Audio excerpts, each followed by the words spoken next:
di sosial media ini banyak loh oknum-oknum media yang ternyata menggiring opini. Hari ini hadir seorang pemimpin yang melahirkan seorang pangeran ya, putra mahkotanya gitu.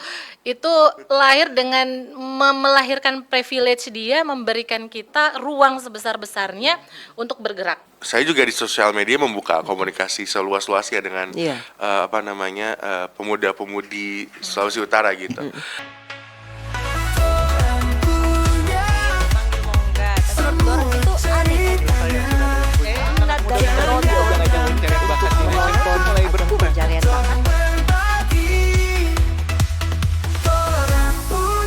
Baku dapat lagi di podcast Torang Punya Torang Pe Podcast. Episode kali ini Torang mau bahas apa Kak Sulis? Tentang literasi, Steve. Aduh, DP narasumber kan sudah pelia toh. Cuma kalau Torang dua sendiri, kalau kita kan ya minim literasi bisa dikatakan seperti begitu, itu. Tapi ini penting berarti untuk kita yang kadang-kadang bergaul dengan literasi kan. Betul. Kan sering dengar akhir-akhir ini 1-2 tahun terakhir ini kita literasi apa ini literasi cari-cari dan ternyata literasi ini luas artinya, Steve. Seluas samudra, seluas hatiku. Asik. Jangan dong begitu kuah. Walaupun kita tetap berlapang dada sih kalau mau berlabuh pak kita. Tapi Torang tamu di podcast ini ada siapa Kak? Silakan diperkenalkan. Torang tamu langsung saja kita menuju ke Ketua Umum Putra Putri Literasi Sulawesi Utara. Ada Kak Standius Mulia dulu.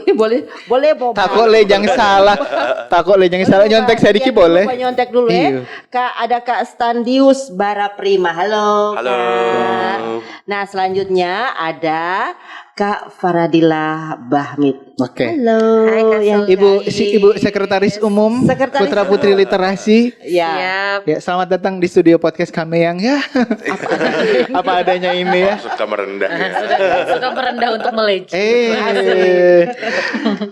Nah, ini sebelum Torang bahas lebih panjang lagi terkait dengan literasi ini, ya kan. Walaupun kalau Torang mau lihat data ya, Sulawesi Utara ini angka melek huruf tinggi kan. Oh, setinggi harapan kita bersama ya.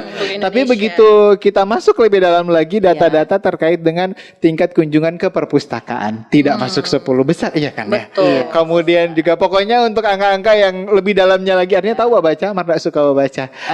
Tapi sebenarnya dari para kakak-kakak pegiat literasi ini kondisinya realnya seperti apa sih? Ini Pak Ketum boleh, Ibu Sekum juga boleh. Torang real di Sulawesi Utara di Manado seperti apa sebenarnya ini? Oke, baik. Terima kasih nih Kak Sulis, Kak Steve.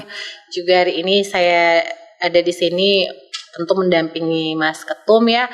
Terima kasih RRI. Terima kasih sudah datang. Kami juga sangat berterima kasih juga karena telah mengundang kami juga di sini. Jadi kalau bicara soal angka literasi di Sulawesi Utara itu sesuai dengan data BPS sebenarnya kita berada di angka 62,54% ya. Kalau itu tergolong tinggi, rendah atau biasa-biasa saja. Sebenarnya perlu terus dikejar karena kalau kita masih posisinya ada di 62,54% artinya kita masih di posisi kalau di traffic light itu kita posisinya di kuning. Jadi kuning itu kalau di traffic light kalau yang kita pelajari ini berhati-hati itu. Berhati-hati karena atau santai sadiki sebelum berjalan. Benar tetap hati-hati karena kita tuh memang budayanya adalah budaya bertutur. Kita budaya oral, budaya bercerita ya. Tukang bercerita. Berarti kalau tukang bercerita agak dekat sedikit tuh. Iya. Jadi kita tuh budaya bercerita dan kita memang terus mengejar bagaimana budaya menulis gitu ya karena dari dulu memang kita itu dari nenek moyang kita seorang pelaut ya. Kita itu senang bercerita, senang berngobrol. Jadi kalau bicara soal bagaimana literasi di Sulawesi Utara tadi yang saya sebutkan angkanya di mana, tapi jujur setelah saya dan teman-teman gitu ya hadirnya putra-putri literasi Sulawesi Utara juga itu membuat sebuah motivasi yang baru gitu. Yang dari dulu mungkin saya dengan perkumpulan literasi Sulut, Ya. kemudian Duta Baca Sulawesi Utara, kita bergerak kita bergerak dengan semampu kita gitu. Hari ini hadir seorang pemimpin yang melahirkan seorang pangeran ya, putra mahkotanya gitu. Itu lahir dengan melahirkan privilege dia, memberikan kita ruang sebesar-besarnya untuk bergerak. Untuk diberikan apresiasi. Sehingga saya yakin bahwa angka di Sulawesi Utara ini literasinya cenderung pasti akan naik. Karena jujur ya Mas Steve dan Mbak Sulis, bukan orang tidak suka membaca. Kita hari ini tidak lagi membahas soal minat baca. Tapi kita membahasnya sekarang ini adalah daya baca. Saya selain ngomong ke Mas Ketum, kita bukan bicara soal minat lagi Mas, tapi kita daya baca. Orang hari ini minat kok lihat buku. Minat nggak dia baca untuk dengan tetap membaca dan membaca berlama-lama. Gitu kira-kira. Nah, itu perbedaan antara minat baca dan daya baca. Daya baca. Tadi sempat mau tanya apa nih daya baca? Soalnya kan biasanya minat baca. Untuk orang awam pasti apa itu yang dimaksud daya baca? Ternyata yang tadi itu ya, bukan cuma sekedar minat tapi mesti ada daya baca. Karena kita melihat buku, bahkan mungkin di rumah kita masing-masing, Steve juga para netizen ini pasti ada buku, toh kan? di ada bahkan ada rumah yang punya perpustakaan sendiri, Steve. Tapi kemudian apa di situ ada daya baca kan belum tentu ya. Cuma agak-agak posting-posting, cuma cari quotes-quotes yang bagus dan untuk sosial media. Tapi betul, ini kalau orang lihat yang dari Sulawesi Utara sendiri, dari budaya kita adalah tutur. Cerita. Kalau mau lihat sendiri pun orang pewarisan budaya itu untuk Sulawesi Utara ya. Kebanyakan kalau tidak lagu, cerita-cerita rakyat. Kalau yang dalam bentuk literasi yang ditulis jarang ya, kan Kadila ya. Itu yang menjadi, berarti kalau orang mau bilang itu so jadi budaya, berarti harus dirubah lagi nih. Oke, itu yang paling penting. Makanya tadi Kadila bilang ada yang langsung turun gunung ini. Mas Bara. Apa yang melatar belakangi? Ketua umumnya ya. Betul. Ya. Ini apa yang melatar belakangi sampai turun gunung? Apakah dirayu sama Kak Dila atau apa sih? Dirayu sama putra-putri. Iya. Silakan. Jadi yang melatar belakangi ya sebenarnya saya itu concern ke kepemudaan sebenarnya. Di awal itu saya punya semangat untuk gimana caranya kita bentuk semangat anak-anak muda ini di Sulawesi Utara ini bisa bersatu gitu. Nah, lalu saya juga di sosial media membuka komunikasi seluas-luasnya dengan pemuda-pemudi Sulawesi Utara gitu. Nah, setelah itu hadirlah ada beberapa anak-anak pemuda yang Kak Bara, kita mau ketemu dong gitu kan. Kita mau ngomongin tentang literasi itu. Oke. Menarik gitu kan. Nah, setelah itu saya tanyakan apa yang bisa dibantu gitu. Lalu mereka bilang, "Ya Kak, kita mau bikin pemilihan putra-putri literasi gitu." Nah, dari situ saya bertanya-tanya dong. Ini sebenarnya kalian tuh ngerti nggak sih maksudnya literasi ini mau gimana arahnya ke depan, kalian mau bawa kayak gimana gitu. Nah, tapi ternyata sayangnya mungkin mereka masih melihat sedikit ke model lain itu, mereka pengen bikin pemilihan-pemilihan biasa gitu. Nah, di situ saya menyayangkan karena kayak seharusnya punya visi dan misi lebih panjang gitu.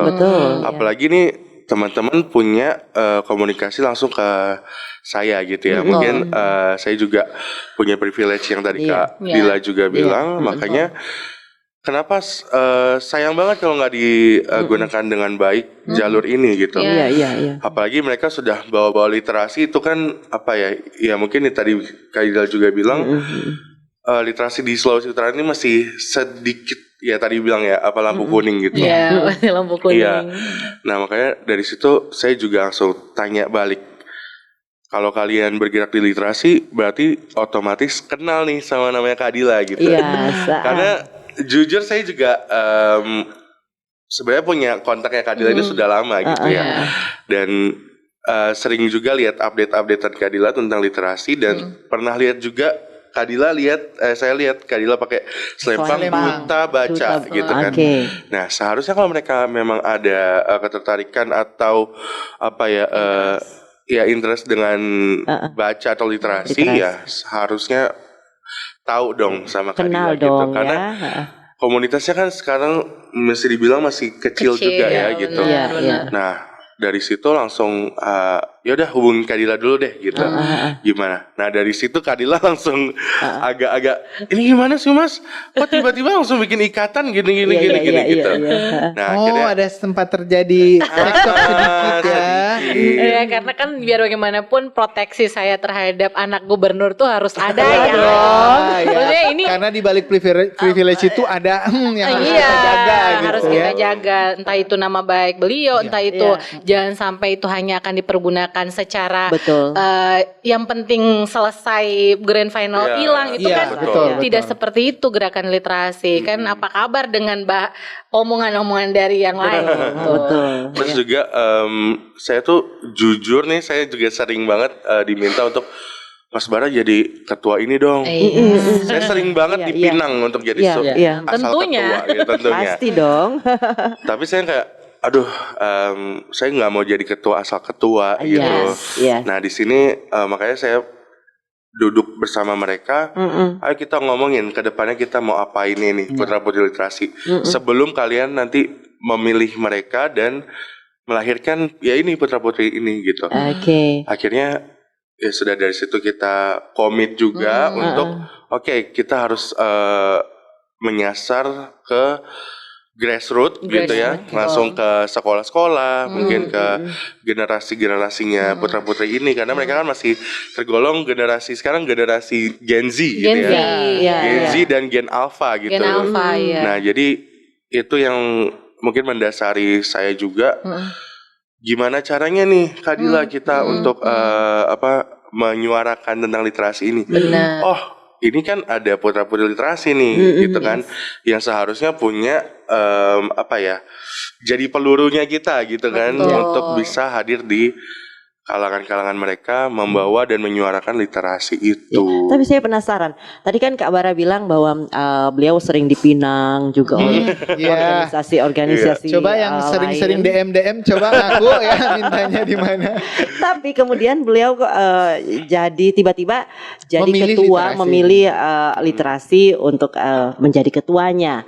Apa kira-kira yang mendasari Kak Bara? Apa memang sudah senang literasi? Apa memang sudah senang? Nah, atau sudah hobi memang dari kecil dengan literasi seperti apa? Oke, kalau ditanya tentang hobi dan minat ke literasi sebenarnya sampai saat itu pun masih dibilang ya biasa-biasa aja gitu. Nah, minat baca pun saya juga nggak terlalu suka baca yang berat-berat gitu, tapi lebih buku banget ya. Bacanya pun ke novel yang fiksi gitu-gitu yang benar-benar untuk refreshing dan entertaining aja gitu. Nah, tapi ternyata jauh daripada itu yang kita mau angkat itu kan budaya bacanya. Yang sebenarnya dari situ pun itu udah budaya dong berarti kan gitu. Nah, terus kenapa mau diminta untuk jadi ketua umum literasi? Yang pastinya di luar konteks literasi ini saya pengen menggunakan privilege tadi itu nggak mau dibilang cuma langsung duduk aja enak-enak gitu kan, terus mendapatkan gelar segala macam gitu. Tapi saya lebih senang untuk menciptakan gitu. Jadi saya punya jalannya sendiri gitu dan ya puji Tuhannya ketemu sama orang-orang yang mendukung juga gitu. Dan ternyata kalau saya lihat di permukaan ini kan cuma Kadila nih. Kadila sebagai duta baca. Nah, tapi ternyata setelah kenal Kadila, kita lebih fokus ke literasi. Oh, ternyata banyak banget nih yang peduli dengan literasi. Sampai kemarin mungkin yang sempat datang ke sini Kak Sania Rashid. Beliau punya cita-cita juga sama dengan kita gitu untuk memajukan literasi di Sulawesi Utara dengan cara menulis gitu bahwa buku terakhirnya dia Romansa Stovia itu banyak juga membahas tentang Sulawesi Utara gitu. Jadi lebih dekat ya. Yang tadi itu belum boleh di-spill kayaknya. Udah boleh ya? Apa tuh? Belum ada deh. Buku. Baca-baca. Buku. Iya. yang dia mau tulis boleh, kalau spill Boleh. ikan Martindas. Iya. Coming soon. Coming soon ya. Tapi betul sih ya. Artinya kalau misalnya kita mengangkat cerita-cerita atau tema-tema yang lebih dekat dengan kita kan otomatis Kearifan kita lokal. akan kearifan lokal otomatis kita akan wah lebih penasaran lagi ya. Iya. Tapi Iya. betul juga budaya untuk menulis ini Kak Sania juga datang sering kasih pelatihan gitu kan. Dia juga gimana biar bisa jadi penulis. Dan memang di zaman sekarang ini ya Kak Bara sama Kak Farah, ditambah kita sudah semua rata-rata sudah ke media digital dan lain sebagainya. Kayaknya budaya membaca dan menulis ini semakin jauh. Atau kalau dari literasi atau komunitas literasi Sulawesi Utara ini sendiri, ada mungkin terobosan-terobosan terbaru untuk bagaimana bikin anak muda yang sudah mulai malas membaca dikarenakan media digital dan media sosial ini, mereka masih tetap dengan media digital tapi menulis di situ, Daya bacanya meningkat, membaca di situ di dunia digital zaman sekarang. Seperti apa ini Kak? Ya, mungkin kalau sekarang kita juga punya kampanye tentang literasi digital gitu, karena mengikuti perkembangan zaman tadi, Betul. kita ya juga harus ada di culture dan budaya sekarang gitu kan, dimana kita semua apa-apa udah buka sosmed Iya. gitu kan.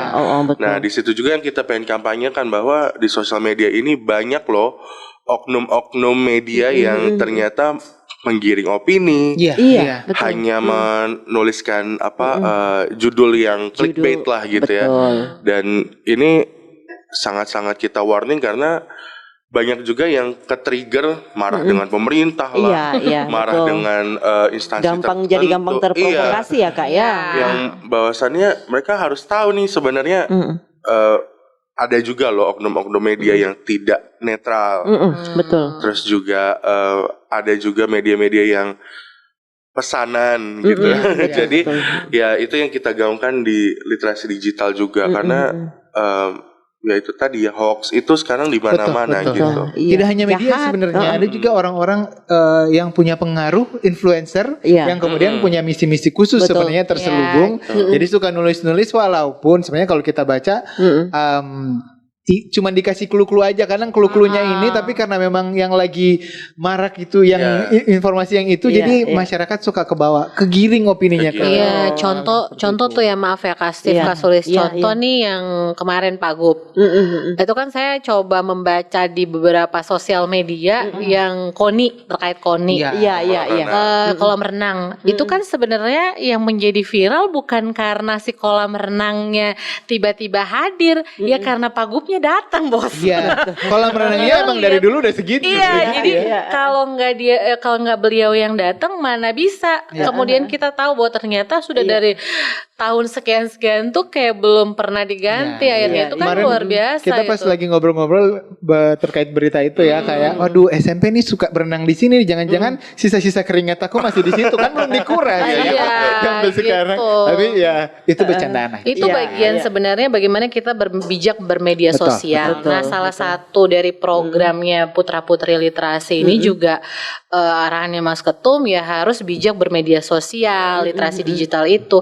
Sehingga kemarin kita juga bikin kampanye literasi tuh gitu. iya. Seperti ke apa itu, sekolah-sekolah. Jadi sekolah pertama tuh Jadi ada di memang turun lapangan ya. turun langsung. lapangan langsung dong gitu. Jadi waktu itu ada di SMA 1, kemudian juga di SMA Man Model juga sudah. Terus kita kerjasama juga ya Mas Ketum sama perpustakaan provinsi untuk gelar baca. Jadi layanan baca gitu. Ada mobil Perpustakaan perpustakaan keliling ya. Iya. Kita ajak putra putri untuk menginfluence teman-teman yang lagi jogging itu untuk yuk di Mampir. sini mampir gitu. Ada buku-buku yang berkualitas yang bisa kita hadirkan di ruang publik. Boleh, bagus itu. Jadi kan biasanya kita kalau lagi jalan atau lari gitu kan ya agak capek dikit ya, sambil di pojok baca tadi atau perpustakaan keliling kan ambil baca-baca. Palingan juga yang dibaca biar karbohidratnya yang dikit, makanan apa ya? Iya boleh. Ya, benar. Dan buku-buku yang disediakan juga buku-buku yang ringan kok. Iya. Nah, selama kemudian Kak Bara juga menekuni Masuk ke dunia literasi ini ya, masuk lebih ke dunia dalam literasi lagi. ini pasti ada banyak tantangan yang dihadapi. Tantangan seperti apa nih yang dihadapi? Tantangan tentunya banyak ya. Salah satunya Ini baru dibilang tantangan kan lu langsung ketawa. Salah satunya ya budaya itu sendiri, karena kita juga pengen menggencarkan budaya baca ini tuh. Ya kalau sekarang kita mungkin ya tadi mungkin di rumah mereka memang ada buku, tapi apakah mereka membacanya gitu Iya. kan? Nah itu juga salah satu tantangan. Terus yang kedua pun yang kita sasar ini pengen ke anak-anak muda. Dan sekarang anak-anak muda juga ya itu tadi lebih gampang baca di sosial media gitu, dan mereka kurang kurang mau lihat riset lebih dalam Betul, gitu. betul. Bahwa nggak, kalau misalkan cuma percaya satu media ya kita juga mungkin bias juga ya Betul, gitu, betul, karena Setiap media punya kepentingannya sendiri. Iya, itu Contoh dia. RRI punya kepentingan untuk mencerdaskan anak Itu bangsa. setuju. Jadi harus, ya harus Keren. dipilih. Menyala. Iya. Oh ya, terus juga mungkin tantangan selanjutnya adalah karena kita juga terkoneksi dengan dinas perpustakaan. Yang kita ketahui sekarang kita punya perpustakaan itu sangat ironis sekali. Ironis itu apa tuh? Ironisnya- Misalnya contohnya apa Kak? Kita mau masuk aja, kayaknya lihat dari luar, aduh kalau kita Tampilannya. nanti masuk itu udah mau rubuh kali itu, gitu kan. Jadi mungkin kalau dari situ aja kita nggak interest, gimana kita mau masuk gitu. Benar ya. Iya. Saya jadi kalau berbicara soal perpustakaan, saya jadi ingat waktu zaman saya tahun-tahun 90-an, perpustakaan itu masih di atas angin loh. Steve. Oh. Dan waktu itu kan anak sekolah dulu memang wajib untuk Cari Wajib risetnya, cari perpustakaan ya, Kak, ya? Benar. tugas-tugasnya harus ke perpustakaan Harus. nyari bahannya ya. Iya, tapi memang akhir-akhir ini sudah jarang terdengar perpustakaannya. Seperti yang Kak Bara tadi katakan, agak ironi ya, kalau masuk takut-takut nanti jatuh dari atas apa gitu. Udah lama. Kalau jujur ya, kalau Steve sendiri udah lama nggak masuk di perpustakaan, walaupun deket Iya, ya, iya. yang di sini. Iya, Tapi kalau cuma ke di bawah. perpustakaan nasional kan, wow, mewah Iya, banget itu itu, dia. bertingkat-tingkat dan bagus banget itu. Benar. Nah itu salah satu juga privilege dari ketumnya. Yes. Pengen bisikin Pak Gubernur untuk ayo dong kita. Udah dibisikin belum? Udah Kak? dong. Ini pada seneng Jadi ya. kita lihatlah nanti 5 tahun ke depan ada perubahan apa. Oke, kita tunggu ya, Iya, Steve iya. ya. Karena perpustakaan ini penting loh, penting artinya daya baca itu kita tingkatkan melalui dengan yang seperti dari perpustakaan, kemudian perpustakaan keliling lebih dekat lagi ke anak-anak muda, ke orang-orang. Jadi daya baca tumbuh, fasilitasnya ada di mana-mana itu. Iya, karena buat kami itu sebenarnya tagline kami perpustakaan itu adalah pusat peradaban. Iya. Jadi kalau kamu mau menghilangkan sebuah jejak sejarah di satu daerah, ya kamu musnahkan saja perpustakaannya. Iya. Dan arsip selesai sudah, nggak ada jejak kita. Dan saya kemarin sempat terharu karena Mas Ketum tuh punya rencana cita-cita bahwa apa tuh? perpustakaan itu akan dibikin seperti Taman Ismail Marzuki. Lu bayangin nggak Sunday bakal pindah di situ? Iya, betul. Kita aminkan ya. Ya, amin. Biar kita nongkrongnya deket ya. Iya. Yoi. Karena jadi anggapannya orang ya, apalagi anak muda, biar kalau ke perpustakaan itu kan boring. Nah kalau dirubah kayak gitu kan jadi lebih asik. Iya, kan? Itu Mas lebih menyenangkan, lebih fun. Jadi orang ke situ, orang kan dulu Steve biasa kalau mau ke perpustakaan pasti identiknya butuh buku orang itu dia. Jadi bagaimana orang kita harapan sih. Bagaimana perpustakaan itu bukan cuma jadi tempat membaca, tapi juga sambil membaca kita bisa ajak anak-anak untuk nongkrong, untuk menciptakan kreativitas dari perpustakaan itu sendiri. Betul. Jadi boleh tuh nanti berarti kalau udah jadi kayak gitu kita nanti podcastnya dari situ ya. Iya dong, mantap itu keren loh. Iya, benar. Biar kita masuk juga. Nah ini yang tumbuhkan daya baca, tingkatkan literasi Sulawesi Utara. Udah berapa lama terpilih? Hampir sebulan ya? kurang lebih lah. Kurang lebih kan ya? Bulan ini. Nah, sudah 2 sejauh bulan mana ya? nih progresnya nih? September, Oktober, November. Iya, 2 bulan. Iya 2 bulanan berarti sudah hampir 2 bulan. Nah progresnya seperti apa nih untuk apakah sudah mulai kelihatan misalnya minat daya baca udah tinggi, udah mulai meningkat atau memang masih perlu usaha yang lebih keras lagi nih? Ya mungkin kalau kita lihat kita sudah berkegiatan kemarin kalau kita mau ukur sekarang kayaknya terlalu dini juga gitu. Iya benar. Jadi karena namanya budaya kan memang harus digencarkan gitu. Kalau bisa setiap hari kita ke sekolah, tapi kan nggak mungkin ya gitu. Tapi ya kita punya cita-cita panjang lah gitu. Makanya kita punya program-program itu benar-benar yang bisa relatable juga sama anak-anak sekarang gitu. Ya. Kalau literasi Sulawesi Utara ini sendiri Kak, ini memang satu komunitas yang digagas Kak Bara sama Kak Farah atau kemudian ada kerjasama dengan sekolah-sekolah, kampus atau dengan pemerintah daerah sendiri seperti apa? Kalau dengan pemerintah daerah tentu ya hadirnya langsung dibisikin. Iya.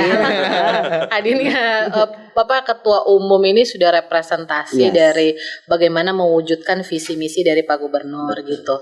Sehingga harapannya itu ya ini akan terus berkelanjutan. Ini akan sustainable karena gerakan literasi itu punya nafas panjang enggak sih Kak? Iya dong. Gitu. Nafas kita tuh harus panjang. Kita nggak usah berlari terlalu kencang nanti capek tengah jalan berhenti malah angkat tangan kamera mana gitu. Tapi bagaimana ini akan menjadi gerakan yang sustainable, sebuah gerakan yang berkelanjutan. Kalau ditanya bagaimana kolaborasi kita, semua stakeholder akan kita kolaborasikan karena banyak sekali beberapa staf sus juga itu kan masuk dalam menjadi pembina.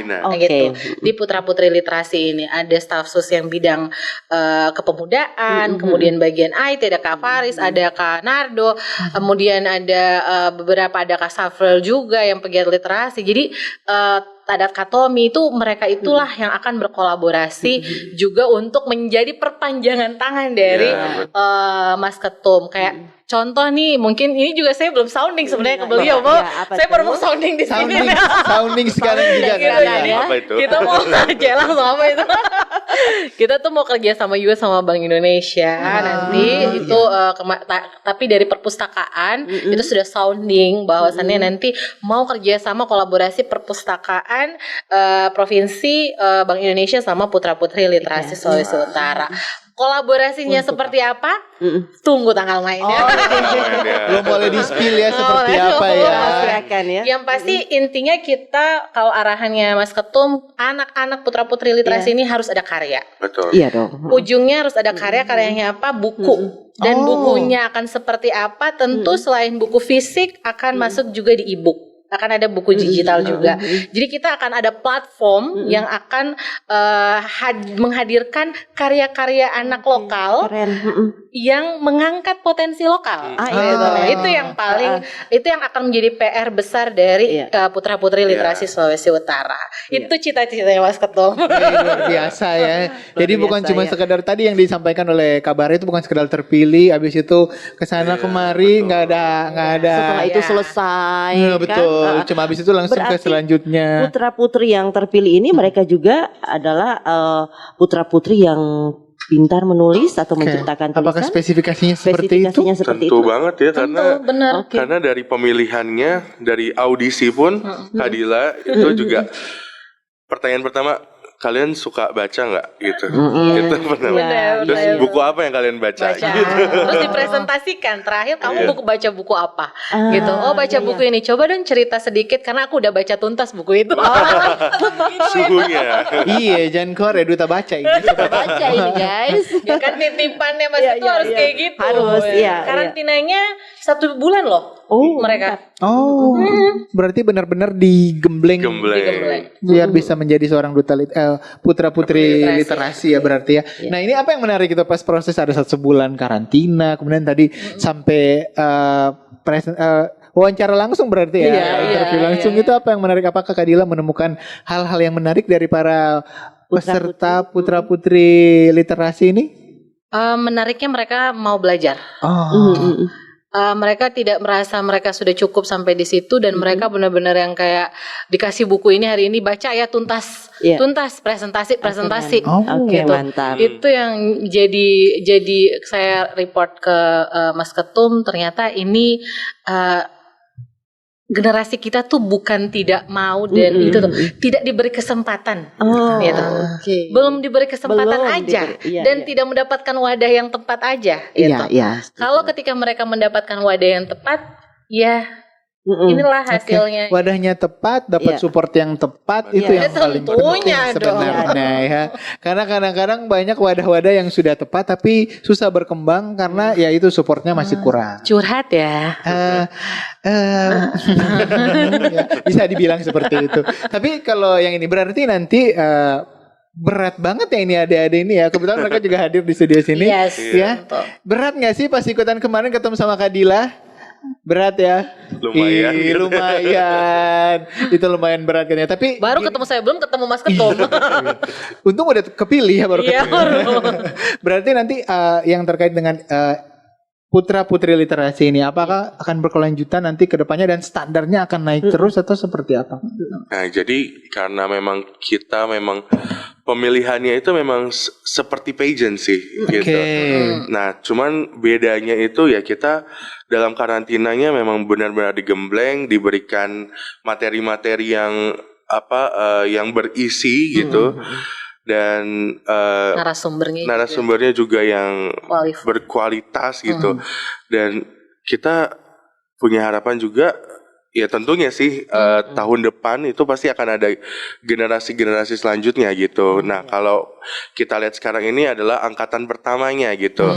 Nah, jadi setiap angkatannya ini kita juga meminta mereka sebagai otomatis menjadi pengurus gitu.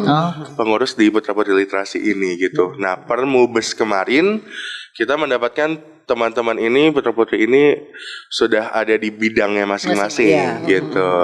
Dan kita juga saat Mubes kemarin membuka diskusi semua tentang program apa nih yang bisa kalian bawa gitu. Karena kita nggak mau cuma ketumnya dan pembina-pembinanya saja mendikte, tapi kita pengen apa nih yang bisa kalian bawa gitu, apa yang bisa kalian kerjakan nanti dalam waktu periodenya mereka gitu. Iya.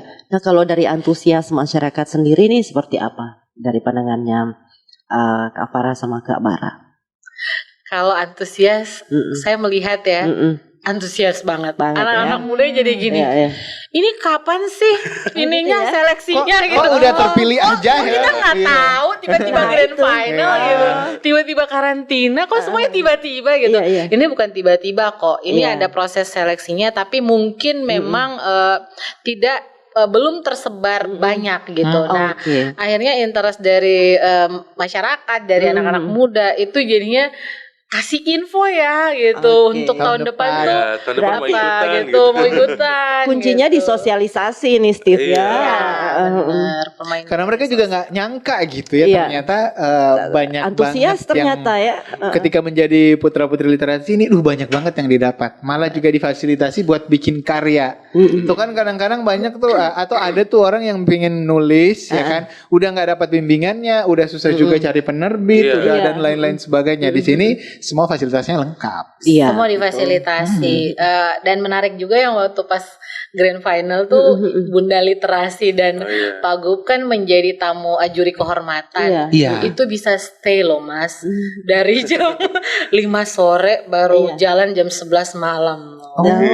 Itu mengapresiasi kalau saya tidak melihat dari kacamata bahwa karena ada anaknya, saya tidak melihat hanya dari kacamata itu, tapi saya melihat dari kacamata bahwa ini adalah sebuah perhatian khusus, apresiasi gitu. ya, mengapresiasi gitu ya. bahwa pangerannya juga mau turun langsung bos.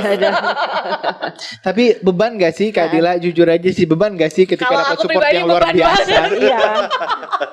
Berarti dapat perhatian yang luar biasa. Dapat support yang luar biasa, ekspektasinya pasti tinggi juga.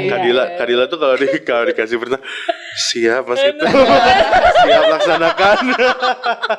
Siap tapi mukanya gitu ya, langsung kepikiran aduh beban lagi. Gitu. Jadi kalau beban sebenarnya bukan beban karena apa sih? Saya kayak kami tuh membawa tanggung jawab nama baik Sulut 1. Iya. Itu yang menjadi bagaimanapun semua kamera tuh tersorot ke kita. Iya, Mau nggak mau spotlight. Jadi kalau bikin salah aja dikit pasti itu langsung ternyata gini gitu. Jadi menjaga itu sih yang harus penuh effort. Gitu. Ya, berarti selamat berjuang ya dari kita. Dan RRI juga bagian dari ini kan. Iya dong. Media publikasinya. Yes, pasti. Akan banyak nanti ya kalau misalnya mau publikasi apa-apa, tenang hubungi saja Rini mah dia. Dia selalu standby dalam publikasi dalam bentuk apapun. Yes, dia. Iya. Oke, ini orang mau cerita tapi semua lebih lama lagi. Kita cuma pengen tahu sebenarnya harapannya dalam 5 tahun ke depan kira-kira dari Kak Bara ini. Ya. Apa kemudian dalam 5 tahun ke depan Putra Putri Literasi ini akan jadi seperti apa dan impactnya ke masyarakat Sulawesi Utaranya akan seperti apa? Kalau 5 tahun ke depan sudah pasti kita ya itu tadi ya yang budaya bacanya kita harapkan bisa meningkat gitu. Nah, tapi perlu digarisbawahi nih kalau teman-teman ini mereka masa jabatannya itu hanya 2 tahun ya, 2 tahun gitu. Jadi nanti pun mereka tidak setelah ada generasi selanjutnya itu mereka tidak langsung hilang, tapi mereka juga tetap in charge di situ, malah bisa jadi pembina gitu ya di situ. Gantian ya jadinya. Gitu. Dan kedepannya sudah pasti kita sih berharap karena sekarang kita juga sedang bangun kerjasama dengan dinas, terus juga brand-brand juga kita tidak menutup kemungkinan untuk bekerja sama dengan mereka gitu. Apalagi sekarang kemarin sih sebenarnya saya juga yang pesimis, bisa nggak sih Kak kita kalau kerja sama dengan bukan percetakan penerbit gitu kan. Ternyata Kak Dila sounding sedikit langsung banyak banget penerbit yang ayo mana karyanya. Justru langsung ditodong kayak gitu ya. Mana penerbitnya grade A lagi. Iya, kemarin pun kita baru terpilihnya teman-teman ini langsung dapat sambutan baik dari Gramedia gitu kan. Itu kan kurang top apa tuh Gramedia gitu kan. Gramedia Pustaka Utama ya penerbitnya ya. Langsung menggandeng putra-putri untuk join di Pesta Literasi. Mantap. Jadi itu target 5 tahun ke depan pastinya salah satunya perpustakaannya. Betul, ya Kak Bara ya. Tetap ya Kak Sulis. Harusnya kalau Dinas Perpustakaan sudah terafiliasi dengan kita harusnya punya semangat lebih juga sih gitu. Oke. Nah, kalau dari Kak Dila sendiri nih, karena memang sudah lama ada di dunia literasi ini, kira-kira apa yang ingin disampaikan kepada masyarakat, terutama karena orang ini merubah budaya, budaya dari yang daya bacanya kurang, ini orang mau tingkatkan apa kalau pesan-pesan untuk masyarakat Sulawesi Utara lah. Gila, pesan berat kali. Jadi kalau saya pertamanya mau menyampaikan bahwa Sulawesi Utara ini ketika teman-teman putra-putri ini hadir, mereka tidak hanya di Manado kok, mereka mewakili kabupaten kotanya mereka masing-masing. Jadi mereka ini ada dari 12 kabupaten kota berbeda gitu. Jadi mereka akan menjadi ujung tombak untuk gerakan literasi yang ada di kabupaten kotanya mereka. Dan itu disupport langsung sama tentunya dari ketua umum gitu. Dan kalau harapan saya sudah melihat ada titik terang Kak Steve, Kak Sulis gitu. Karena saya melihat Sulawesi sebelumnya titik gelap ya, kemudian dapat titik terang. Sebelumnya lampunya 5 watt. Sebelumnya 5 watt pakai bohlam lagi. Sekarang udah. Suka diperjelas ya. Padahal saya lagi berdiplomasi loh. Lagi mikir-mikir tadi, aduh biar lebih adem gitu ya. Gitu. Tapi tidak, intinya setiap kepemimpinan itu ada sesuatu yang pasti yang terbaik lah gitu. Dan saya yakin di zaman ini ini dengan hadirnya Mas Ketum itu membuat suasana atau gerakan literasi ini menjadi lebih subur dan lebih nampak karena ya kita tidak bisa bohong ya bahwa ketika hadirnya beliau itu adalah sebuah daya tarik untuk seluruh elemen pemerintahan itu untuk ikut terjun menganggarkan lah ibaratnya dalam tanda kutip si gerakan literasi ini gitulah. Jadi semuanya bergerak bersama. Yang harapannya aku kemarin ngobrol bahwa gerakan literasi itu bukan gerakan bukan gerakan individu tapi gerakan komunal. Ada 3 elemen negara yang paling penting di sini ada masyarakat, ada swasta, ada negara. Ya hari ini pemerintah itu hadir representasi negara. Oke. Itu yang paling penting sebenarnya ya. Betul. Dan tentu saja semoga sukses lancar putra-putri literasi Sulawesi Utara betul-betul bisa menjadi kegiatannya juga ya. Masih banyak kegiatan nih. Kemudian juga adik-adik juga kelihatannya juga udah siap nih untuk bikin buku ya. Dan yang ini yang terakhir deh dari Pak Ketum, Ketum ini terakhir ini untuk bisa menjangkau generasi-generasi muda kita untuk meningkatkan daya baca. Ada pesan-pesan khusus nggak buat mereka nih? Pesan-pesan khususnya mungkin ya kalau aku selalu bilang kalau untuk budaya baca kita bisa mulai dari lingkup terkecil dulu. Bisa dari keluarga gitu. Jadi kalau misalnya sekarang nggak ada budaya baca, coba rangsang dengan beli buku, taruh aja di ruang tamu atau gimana gitu, biar nanti ada budaya baca tuh di keluarga itu gitu kan. Jadi ya nggak usah yang berat-berat dulu gitu bacaannya gitu. Bisa jadi kayak yang tadi saya bilang juga bisa novel-novel fiksi gitu. Bisa jadi romansa dulu. Itu boleh. Promo mulu.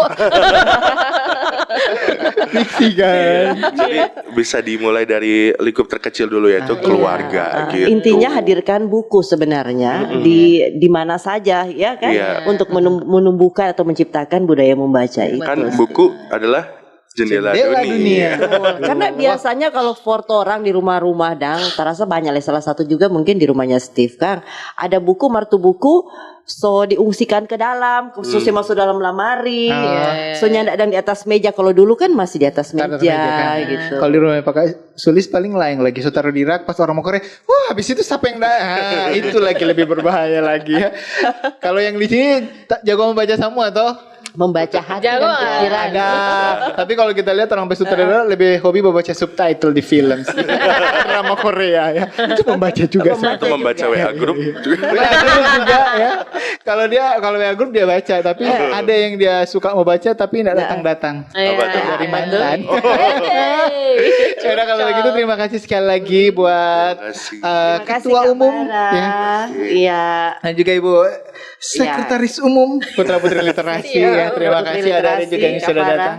Terima kasih, mudah-mudahan ini juga bisa peran RRI sebagai media untuk bisa menyebarluaskan informasi-informasi yang positif ini bisa sampai juga pada orang penonton dan pendengar. Betul, dan semoga bisa bermanfaat untuk semua orang penonton di podcast Torang Punya. Terima kasih untuk kebersamaannya. Saya Sulistiani. Ada Steve Calvin juga di sini. Jangan lupa like, comment, subscribe, and share juga pastinya. Sampai jumpa di podcast Torang Punya edisi selanjutnya. Dadah. Halo. Terima kasih.